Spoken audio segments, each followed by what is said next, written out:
नमस्कार सत्यापन को स्वागत करुछि मु रंजन दास। आज एक विजया दशमी रे आज राज्यर समस्त जनसाधारण तथा न्यू ओडिशार शुभेच्छु दर्शक बंधु मानकु आमर अनेक अनेक शुभेच्छा और अभिनंदन। यही दशमी रे आज एक गुरुत्वपूर्ण प्रसंग रखिचु। प्रसंगटी है देश रे गणतंत्र नारे राजतंत्र शासन चली कि ए प्रसंग नेबार आधार है जे वर्तमान जो भली भाव रे गणमाध्यम को टार्गेट करा जाउची, गणमाध्यम रा कंट्रोल करिया पई प्रचेष्टा करा जाउची, ताहा गणतंत्र पई केते शुभंकर। जेतेबेले गणमाध्यम सरकार को त्रुटि विच्युति खबर को नहीं प्रश्न करिवो, सेतेबेले सरकार दमन नीति बा सरकार दमन नीति करिबा ये केउ प्रकार गणतंत्र सत्य को सामना करबा पाए सरकार पछगुंचा दउचंती कहीं। आज ये तमाम प्रश्न केवल आमर नुह समस्त जनसाधारण भितर वर्तमान प्रश्नवाची सृष्टि होती जे सरकार एभली कहीं करुचंती। वर्तमान वास्तव में वर्तमान देश में गणतंत्र शासन चली ना राजतंत्र शासन चली। केवल पार्थक्य रही जे सेते बेले राजा माने शासन व्यवस्था चलाउथिले, वर्तमान नेता माने शासन व्यवस्था को चलाउछंती। जदि वर्तमान व्यवस्था को देखिबा आबे दुईटी घटना सेति पाई नैचु, दुईटी घटना उपरे आलोचना करिबा जे गोटिए ओटीवी रो सांबादिक रमेश रथन को घटना, अन्यटी होची महाराष्ट्र रो आर भारत प्रति जो गणमाध्यम संस्था रही आर भारत एवं वरिष्ठ सांबादिक अर्णव गोस्वामी विरोध रे जो भली भाव में शासक दल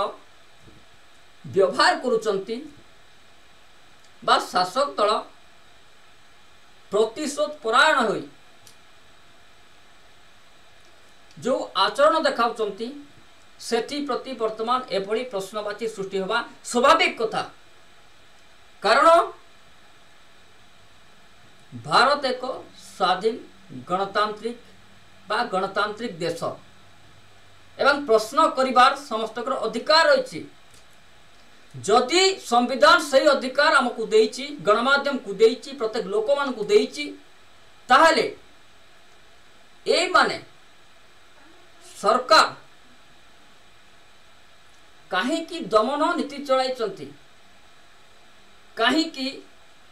जड़े सांबादिकों को निज घर पाखरु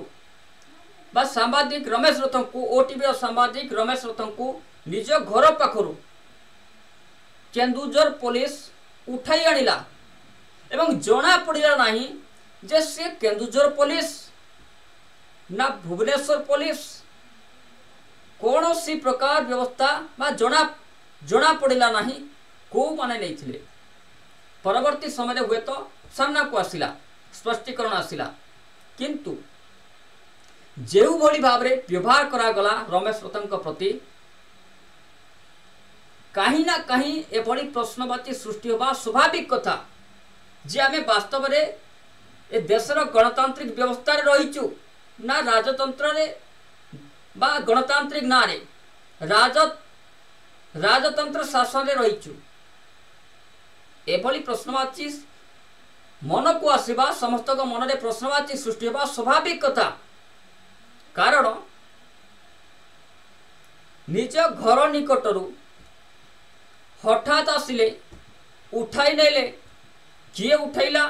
ताहा मध्य स्पष्टीकरण जना पड़िला नहीं कि जनइले नहीं,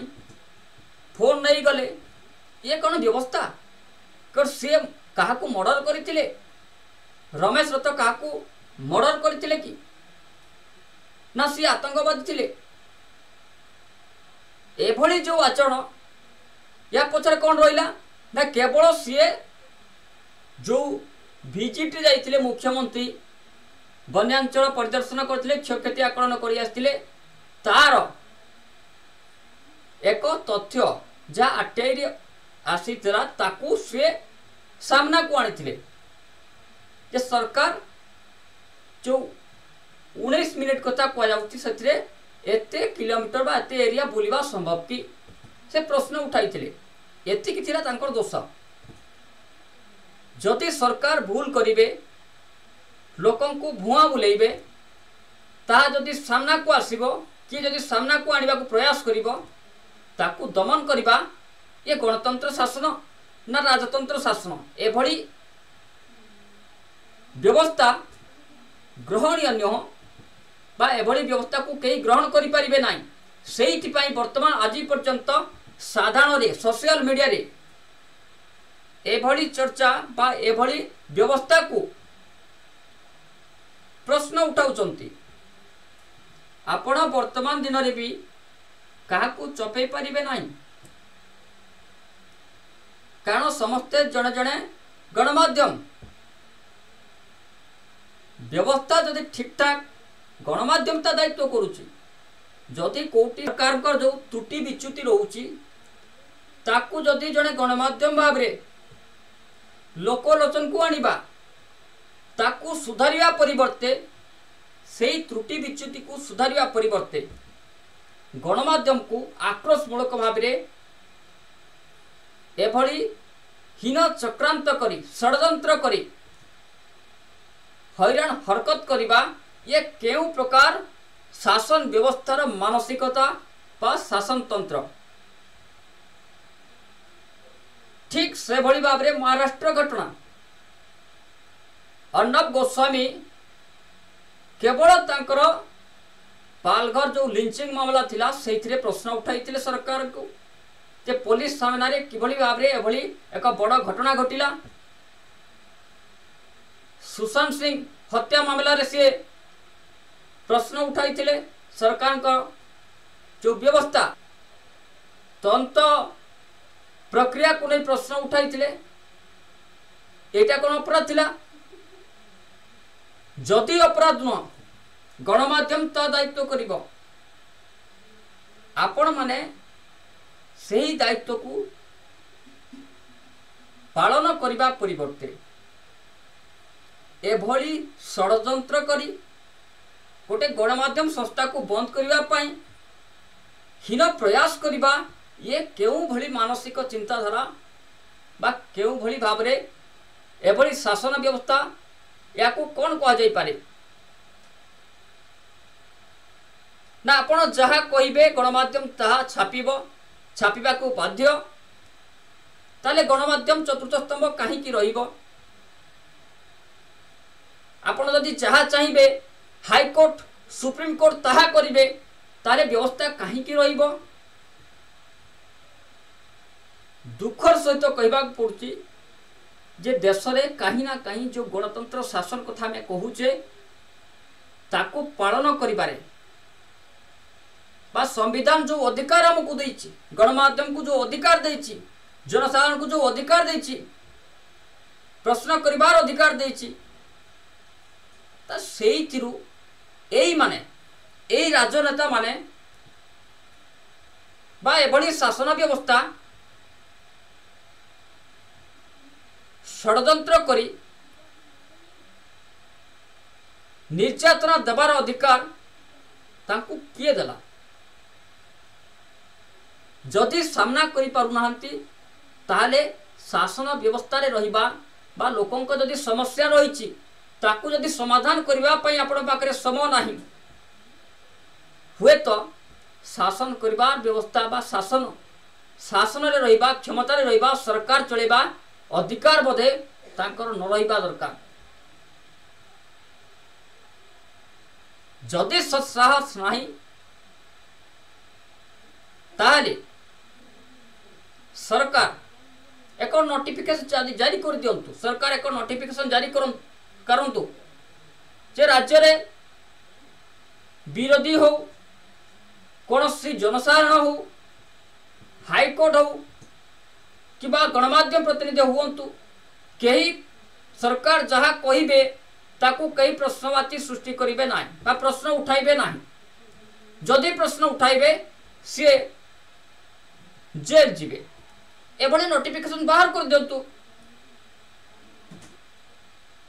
आमे सही कहूँ संविधान जहाँ देछि संविधान समस्त को अधिकार देछि ना समस्त जनसाधारण खोला खोली भावे सरकार को त्रुटि विच्युति प्रश्न करिवे सामना को आनिबे ताकर सही अधिकार अच्छी से आशा करुचु सरकार से राज्य सरकार होंतु महाराष्ट्र सरकार होंतु ताकू सामना करंतु जो त्रुटि सामना को आसुची ताकू सुधारिया पई चेष्टा करंतु हुए तो आपनकर छवि जे सरकार को जो स्वच्छ नीति रही नवीन बाबू को जो स्वच्छ नीति रही ताकू बजाय रखि पारिबे नचेत एभली हीन प्रयास करी जिते उद्धव सरकार वर्तमान सही हीन प्रयास करी वर्तमान लोकप्रियता हराई बसुचंती नवीन बाबू को जो स्वच्छ चेहरा रही ताकू हुए तो मलिन करंतु नाही एभली हीन प्रयास करी